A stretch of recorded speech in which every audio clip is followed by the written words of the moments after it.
ಇವನು ಕಳೆದ 2 ವರ್ಷದಿಂದ ನಾವೇನೆಲ್ಲ ತಿಳ್ಕೊಂಡು ಇವನು 2 ವರ್ಷದಿಂದ ಇಷ್ಟೊಂದು ಹೋರಾಟ ಮಾಡ್ತಾವನಲ್ಲ ಅನ್ನೋದು ಕುತೂಹಲದ ಬಗ್ಗೆ ಇವನ ಜೊತೆ ಮಾತಾಡ್ತಾರಲ್ಲ ಹಾಕೊಂಡಿದ್ದೀವಿ ನಾವು. ಇನ್ನು ಅವನು ಬರ್ತಾವನೇ ಈ ಹೋಟ್ಲಲ್ಲಿ ಅವನೇ ಅಂದರೆ ನಾವು ಈ ಹೋಟ್ಲಿಗೆ ಬರೋದಿಲ್ಲ ಅವನು. ಅಥವಾ ಎಲ್ಲಾರು ಅವನೇ ದೇವರಾಜೇಗೌಡ ಅಂತ ಗೊತ್ತಾಗ್ಬಿಟ್ರೆ ನಾವೇ ಒಂದು ಅರ್ಧ ಕಿಲೋಮೀಟರ್ ದೂರ ಹೊರಟೋಗ್ತೀವಿ. ಆ ಮಟ್ಟದ ಇವನು ಒಬ್ಬ ಮನುಷ್ಯ. ಅದರಿಂದ ನಾನು ನಿಮ್ಮಲ್ಲಿ ವಿನಂತಿ ಮಾಡ್ತೀನಿ. ಮೊನ್ನೆ ಈಗಾಗಲೇ ಚಲರಾಜಸ್ವಾಮಿ ಅವರು ಅವ್ರದ್ದೇ ಆಗಿರ್ತಕ್ಕಂಥ ದಾಟಿನಲ್ಲಿ ಅವ್ರು ಸ್ಟೇಟ್ಮೆಂಟ್ ಕೊಟ್ಟಿದ್ದಾರೆ. ಕೃಷ್ಣ ಬೈರೇಗೌಡರು ಹೇಳಿದ್ದಾರೆ, ಪ್ರಿಯಾಂಕಾ ಖರ್ಗೆ ಅವ್ರು ಹೇಳಿದ್ದಾರೆ.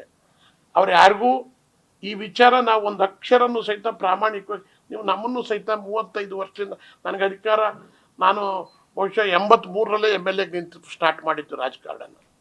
89ರಿಂದ 99ವರೆಗೂ ನಿರಂತರವಾಗಿ ನಾನು ಅಧಿಕಾರದಲ್ಲಿದ್ದವನು. ಅದಾದಮೇಲೆ ನಿಮ್ಮೆಲ್ಲರ ದಯದಲ್ಲಿ ಕೊನೆಯಲ್ಲಿ ಒಂದು 6 ತಿಂಗಳು ಭಾಳ ಕಷ್ಟಪಟ್ಟು MP ಆಗಿದ್ದೆ. ಇಷ್ಟೆಲ್ಲ ಅಧಿಕಾರ ನೋಡಿದ್ರು ಸಹಿತ ನ್ಯಾಯ ನೀತಿ ಬಿಟ್ಟು ನಾವು ಹೋಗಿಲ್ಲ. ನಾನು ನಿಮಗೆ ಸ್ಪಷ್ಟ ಮಾಡ್ತೀನಿ, ಈ ದೇವರಾಜೇಗೌಡಂಗೂ ನಮಗೂ ಸಂಬಂಧ ಇಲ್ಲ.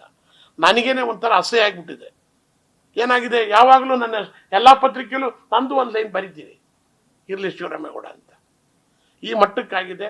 ಆದ್ದರಿಂದ ನಾನು ಈ ಮೊನ್ನೆ ಅವನು ನಾನು ಒತ್ತಾಯ ಮಾಡ್ತೀನಿ, ಅವನೆಷ್ಟು ಫ್ರಾಡ್ ಇದ್ದಾನೆ ಅನ್ನೋದಕ್ಕೆ.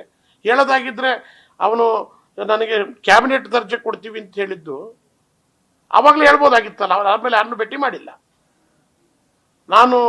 ಆದ್ದರಿಂದ ಇವನ ಹೇಳಿಕೆನ ಎಷ್ಟು ಜವಾಬ್ದಾರಿಯುತವಾಗಿ ನೀವೆಲ್ಲ ತಗೋಬೇಕು ಅನ್ನೋದನ್ನು ನಿಮ್ಮ ಗಮನಕ್ಕೆ ತರ್ತಾ ಇದ್ದೀನಿ. ಆದ್ದರಿಂದ ನಾನು ಇದನ್ನು ಹೆಚ್ಚು ಎಳ್ಕೊಂಡು ಹೋಗೋದಿಲ್ಲ. ನನ್ನ ಹೆಸರು ಇಲ್ಲಿ ತಳುಕಾಯ್ಕೊಂಡಿರೋದ್ರಿಂದ ನನಗೂ ನಾನು ಇದು ನಿಮ್ಮ ಪ್ರೆಸ್ಗೆ ಹೇಳ್ಬಾರ್ದು, ಮೀಟ್ ಮಾಡಬಾರ್ದು ಅಂತ ಇದ್ದೆ.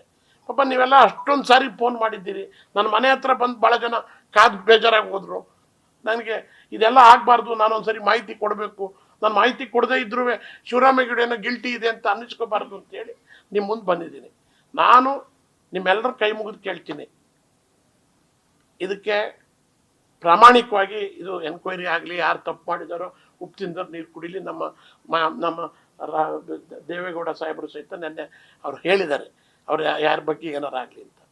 ಈಗ ಅದ್ರ ಬಗ್ಗೆ ಚರ್ಚೆ ಆಗಲಿ. ನ್ಯೂಸ್ ಫಸ್ಟ್, ನಿರ್ಭೀತಿಯಿಂದ ನಿಮ್ಮ ಪರವಾಗಿ.